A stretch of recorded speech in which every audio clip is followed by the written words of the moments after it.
Well, I'm sure you're all as excited as I am to be here today to celebrate John's absolutely captivating exhibition, Between Two Countries. I think how wonderful is it that we can look around this gallery and absorb his work of the 1970s and the 80s and discover the people and the places which influenced and inspired him in his early life as an artist. Now, for a little bit of history. I first met Renee Dent in 1986 at the Alliance Française, where she had just begun teaching. She had recently married John in Paris, and they had moved back to Melbourne in August of 1986. After class one day, Renee tentatively handed me an invitation to John's first exhibition since their return. It was an exhibition of his prints and was held in their home in Toorak. I still remember that afternoon so vividly. Robert and I purchased a beautiful print titled Spanish Interior, a large work which we still love and treasure to this very day. That was also the day that Robert and I met John for the very first time and fell in love with his art. The added bonus of all that, of that meeting, was the immediate deep friendship we made with both John and Renee. Like many of you here today, we have been so fortunate to travel the journey with John over all these years and watch the evolution of his work. When you look at John's art and you ask yourself, where does his inspiration come from? Let me quote John's very own words from the whole of art history. And how accurate is that?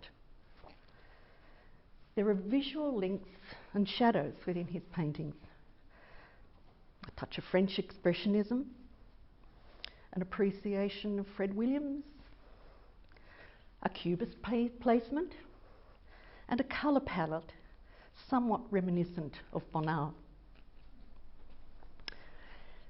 John, in fact, seriously, the list could go on and on. Such are your many points of inspiration and breadth of art knowledge.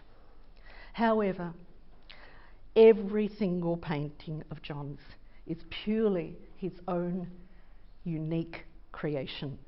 John was informed by masters and mentors, both in Europe and Australia.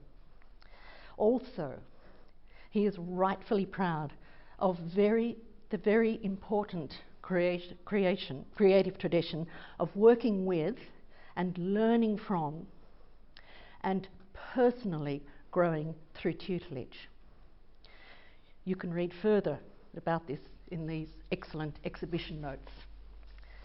Now, after finishing RMIT, John left Australia in the 1970s and continued his studies in London at St Martin's and the Accademia Britannica in Rome. He then ventured to Paris in the very early 80s and worked at the famously renowned printmaking studio Atelier Le Courrier Frelot. For some artists, travel can heighten their Australianness, where they find themselves able to gain a new perspective of their own country with the benefit of being removed from it.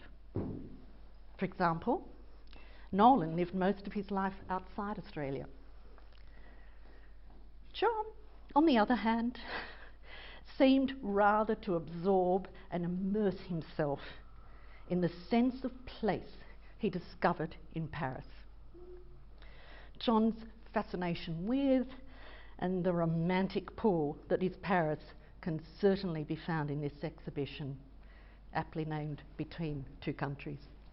As you look at this exhibition, you will see a series of whimsical, almost poetic paintings that focus on contentment, on people living good lives. Some works are calm to the point of personally reflective. and others are really beautiful in the sheer simplicity of their own comfortable silence. I also see this collection as very confident, showing an early John Dent at the height of his newfound powers of painterly skill and expression.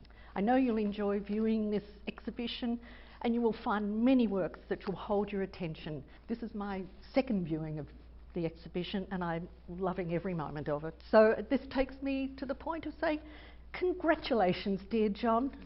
And with that, I take absolute delight in declaring open this much awaited and very beautiful exhibition.